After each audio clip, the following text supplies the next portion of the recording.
बहुत सुंदर है एंड इट्स लाइक डेफिनेटली वो जो वर्ल्ड हेरिटेज साइट होती है ना ये वो यहाँ पे लोग आ ज़रूर रहे हैं बट एक टूरिस्ट अट्रैक्शन की कहते हैं उसे ब्रह्मा जी का वरदान प्राप्त था कि उसे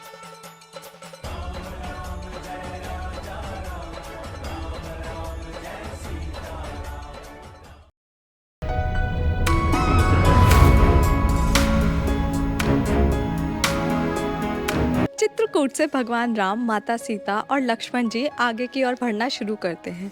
पर कारण क्या था उनके आगे बढ़ने का, वो मैं आपको बताती हूँ। ऋषि मुनियों ने श्री राम को दंडक वन और वहाँ हो रहे अन्याय के बारे में बताया। बस उसी के बाद ही श्री राम ने निर्णय कर लिया कि वो दंडक वन की ओर जाएंगे और वहाँ राक्षसों का वध करेंगे। दंडकारण्य या दंडक वन, दंडक का अर्थ होता है राक्षस और अरण्य का अर्थ होता है जंगल। तो दंडकारण्य राक्षसों का बहुत बड़ा जंगल हुआ करता था। जितना डरावना वो आज है उतना ही डरावना उस समय भी हुआ करता था, पर राक्षसों से भरा हुआ। श्री राम जब दंडक वन की ओर निकले, चलते चलते उन्हें बहुत समय हो गया और इतने में वर्षा ऋतु का आगमन हो गया। तब उन्होंने ऋषि अगस्त्य के आश्रम में ठहरने का निर्णय लिया। बहुत समय तक लगातार चलने के बाद श्री राम जी ऋषि अगस्त्य जी के आश्रम में जाकर टिके थे और इसीलिए आज उस आश्रम को हम रामटेक के नाम से जानते हैं। चित्रकूट से रामटेक तक का रास्ता काफ़ी लंबा और जंगलों से भरा था। करीबन 15-20 घंटे की ड्राइव और 2 दिन के बाद हम रामटेक के पास पहुंचे। रामटेक मंदिर काफ़ी ऊंची पहाड़ी पर स्थित था। मंदिर में अंदर जाने के बाद भी काफ़ी सारी सीढ़ियां चढ़कर ऊपर तक जाना होता है, जहां पे चल चलकर हम सच में काफ़ी ज़्यादा थक गए थे। इस आश्रम में क्या क्या हुआ था, चलिए जानते हैं। श्री राम को पहली बार रावण और दंडक वन के बारे में यहीं पर ऋषि अगस्त्य जी ने बताया था और इसी आश्रम में श्री राम ने शस्त्रों की विद्या और ब्रह्मास्त्र को प्राप्त किया था। कहते हैं माता सीता ने भी अपने वनवास की पहली रसोई यहीं की थी, जिसमें उन्होंने बहुत सारे ब्राह्मणों को बुलाकर भोजन कराया था। अभी जिस जगह पर हम हैं यही ऋषि अगस्त्य जी का आश्रम हुआ करता था और मराठा रूलर रघुजी भोसले ने इसका पुनर्निर्माण करवाया था। मंदिर के चारों तरफ मजबूत बाउंड्री की गई है और सच बताऊं तो यहाँ आकर मुझे बहुत खुशी हुई कि किस तरह हमारे इतिहास की धरोहर को आज तक अच्छे से संभाल कर रखा गया है। मंदिर के अंदर भगवान राम, माता सीता और लक्ष्मण जी की एक बहुत पौराणिक मूर्ति स्थापित है, पर वहाँ कैमरा ले जाना अलाउड नहीं था। मंदिर की ऊंचाई का अनुमान आप यहाँ के व्यू से लगा सकते हैं। यहाँ से जो व्यू है वो जंगल से भरा हुआ है और बहुत ही ज़्यादा खूबसूरत है। 4 महीने पूर्ण होने के बाद श्री राम ने यहीं पे संकल्प लिया कि वो सारे समाज को, ऋषि मुनियों को राक्षसों से छुटकारा दिलवाएंगे और 4 महीने समाप्त होने के बाद श्री राम चल पड़ते हैं माता सीता और लक्ष्मण जी के साथ दंडक वन की ओर। 4 महीने वर्षा ऋतु काटने के बाद श्री राम, माता सीता और लक्ष्मण जी के साथ यहाँ से आगे बढ़ते हैं दंडक वन की ओर। तो हम भी आपको अब उस जगह लेकर जाएंगे जहाँ इसके बाद श्री राम जी गए थे।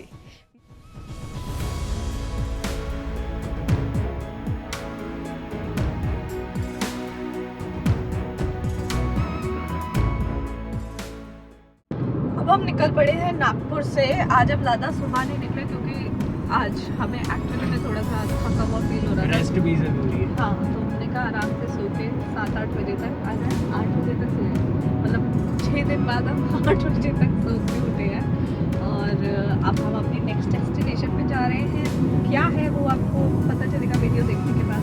और तो उनकी मर्जी।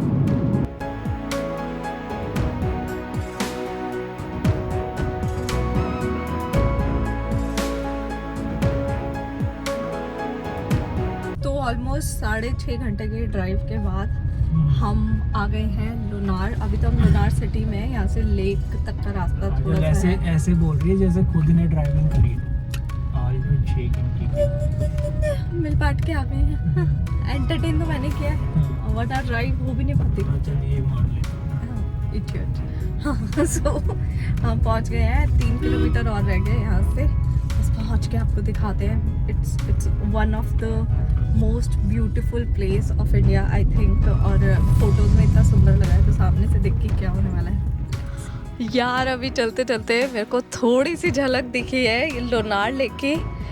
आई वॉज नॉट एक्सपेक्टिंग कि ये इतनी बड़ी लेक है। मतलब मेरी तो ऐसे आँख ऐसे फटी की फटी रह गई है। अभी हमने एंट्री की है, यहाँ से नहीं दिख रही है। बीच में जब हम जिस रोड पे से आ रहे थे ना, वहाँ से थोड़ी सी दिखाई दी थी। हर्ष अभी टिकट लेने गए हैं। Oh my God, I was not expecting this कि ये इतना बड़ा होने वाला है। मतलब हाँ था कि उल्का पिंड गिरा, पता नहीं मैं कौन से सपने में थी। इतना सुंदर है ये, इतना सुंदर है। इतना बड़ा है, इतना सुंदर है। इट्स लाइक डेफिनेटली वो जो वर्ल्ड हेरिटेज साइट होती है ना, ये वो बनने लायक है। एंड वाओ,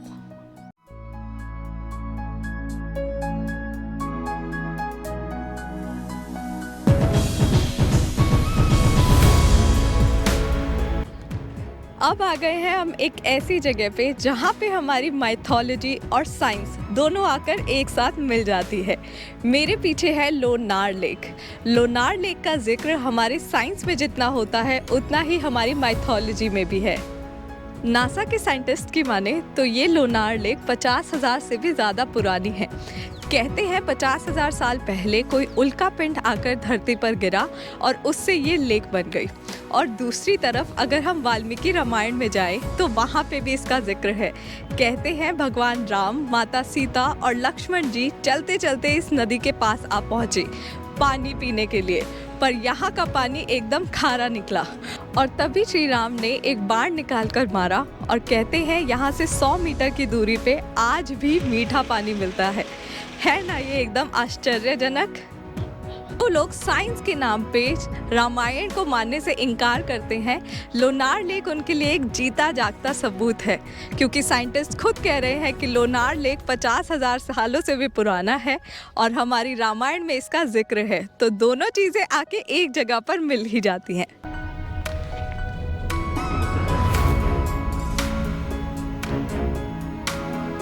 जिस एरिया में अभी हम थे वहाँ से थोड़ा सा और आगे आके भी एक ऊंचाई पे उन्होंने बनाई हुई है फॉरेस्ट डिपार्टमेंट ने। तो अब हम यहाँ उसी जगह पे आए हैं, यहाँ पे चढ़ के जाना है।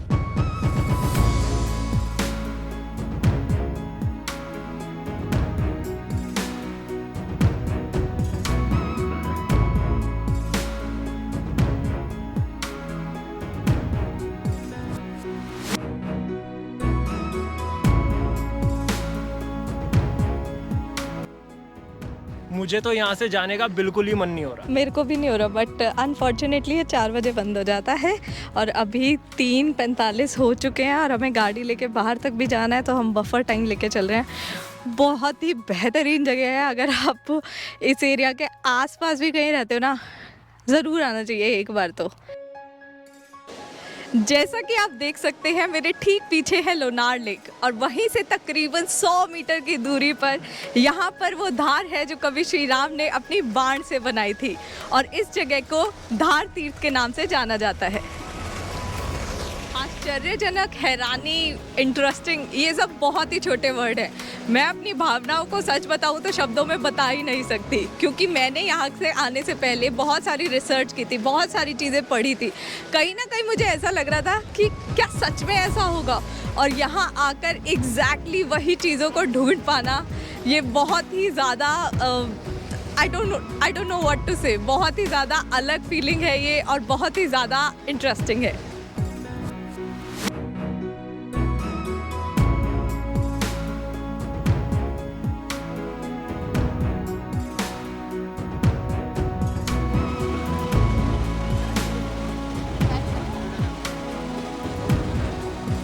हैरानी की बात और थोड़ी ऐसी चीज़ जो मुझे बार बार उदास कर देती है कि यहाँ पे लोग आ ज़रूर रहे हैं, बट एक टूरिस्ट अट्रैक्शन की तरह।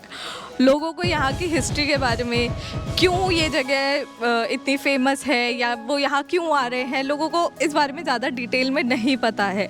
और किस तरह इन जगहों का रामायण से लेना देना है उसके बारे में तो बहुत ही कम लोग जानते हैं। और जब जब मैं ऐसी जगह पे जा रही हूँ जहाँ पे मैं लोगों को एजुकेट कर पा रही हूँ कि ये जगह इसलिए ऐसी है, यहाँ पे ये टेम्पल इसलिए है, मुझे बहुत प्राउड फील हो रहा है दैट कि we started this journey of Shri Ram, और हम बहुत लोगों तक ये सारी चीज़ें पहुंचा पाएंगे। जो रामायण के बिखरी जो कथाएं हैं, किसी को कुछ पता है, किसी को कुछ पता है, हम उन सबको एक साथ एक डोर में एक अलाइन कर पाएंगे। And I really want to say that I am proud of ourselves that we are doing this. कथाओं के अनुसार दंडक वन में श्री राम और माता सीता और लक्ष्मण जी का सामना होता है एक राक्षस से जिसका नाम था विराट। वो राक्षस सीता माता को हानि पहुंचाने की कोशिश करता है और उसी वक्त श्री राम उस पर अपने बाण चलाने शुरू कर देते हैं। पर उस राक्षस पर श्री राम और लक्ष्मण जी के बाणों का कोई असर नहीं होता, क्योंकि कहते हैं उसे ब्रह्मा जी का वरदान प्राप्त था कि उसे किसी भी वेपन से मारा ही नहीं जा सकता। और इस बात का अंदाज़ा श्री राम को लग जाता है और वो उसे अपने हाथ से मारते हैं। जैसे ही वो राक्षस मर जाता है, वो अपने असली रूप में आकर श्री राम को प्रणाम करता है और कहता है कि वो एक श्राप के कारण ऐसे रूप में आ गया था और श्री राम ने उसका कल्याण किया। तो इसी तरह बहुत सारे राक्षसों का वध करके और बहुत लोगों का कल्याण करके श्री राम लोनार लेक तक पहुंच जाते हैं।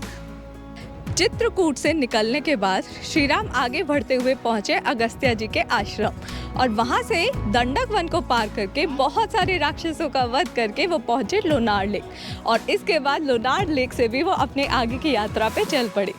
जानना चाहते हैं कहाँ? उसके लिए आपको अगली वीडियो का इंतज़ार करना होगा। मिलते हैं आपसे अगली वीडियो में। चैनल को सब्सक्राइब करना मत भूलिएगा। जय श्री राम।